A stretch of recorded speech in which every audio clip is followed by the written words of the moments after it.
Hi, my name is Michael Afolayan, and in today's video I'm going to be showing you how to create a block. I'm going to continue with the block series. This is the part 2 of the block series, and what we're going to be achieving in this video is how to create a block with an input. Alright, so if you have not actually watched the first video about my blocks, please click on the link above to check that out before you continue with this. Alright, now let's get straight right into it. Now the first thing I need you to do is to select a backdrop. I'm going to pick any backdrop for now. You could pick any backdrop of your choice and select a sprite.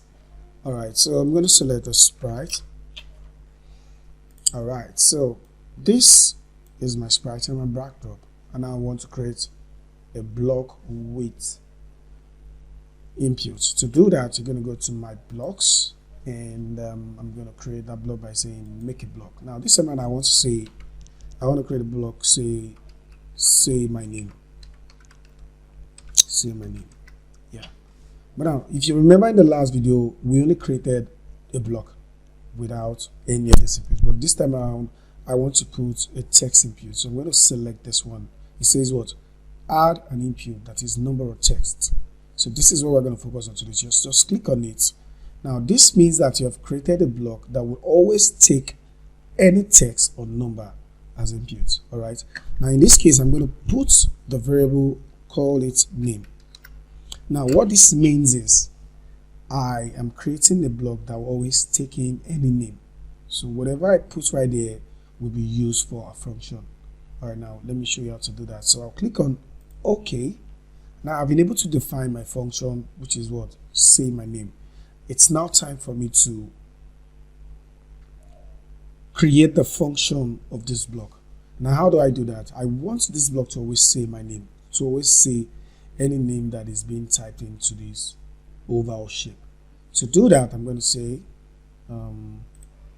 just say, and then it's going to be say name, and that'll be for 5 seconds. That's all.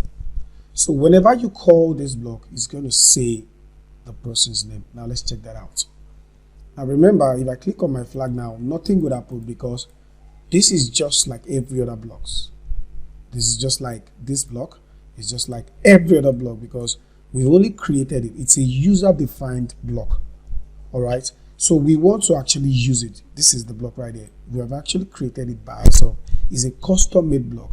But now for us to use it, we need to call an event.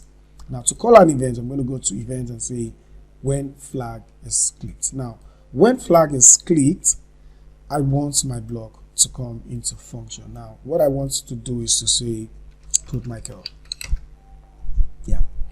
Now when I click on this flag, what do you think would be the output? You can pause this video and try that by yourself before you come back and check in the answer. You can pause this video and try that by yourself before you check the answer. Alright, welcome back. So if you said that it's going to say Michael for 5 seconds, you're correct, because that is what we did right here. So now let's check it out. So when I click on flag, it says Michael for 5 seconds. That is how to create a function with an input. Now, if I want to make it more complex, I could say, okay, I don't just want it to say Michael, I want it to say welcome Michael. So to do that, I'm going to go to operators and I'm going to use the join block that says, and I'm going to say welcome,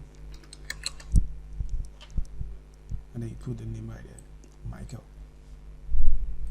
So now when I click on flag, it says welcome Michael.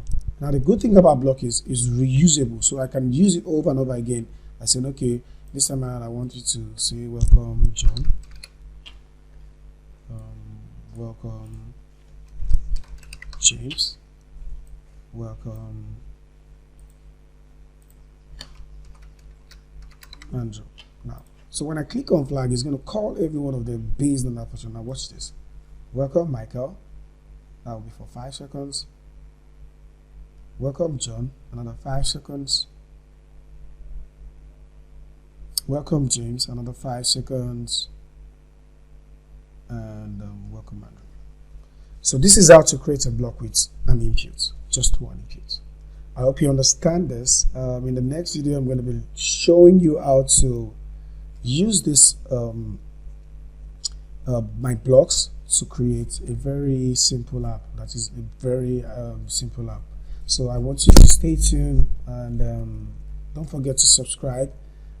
Comment in the comment section below if you have any questions, and tell your friends about this lovely channel. I hope you really find this helpful, and I'll see you in the next video. Bye.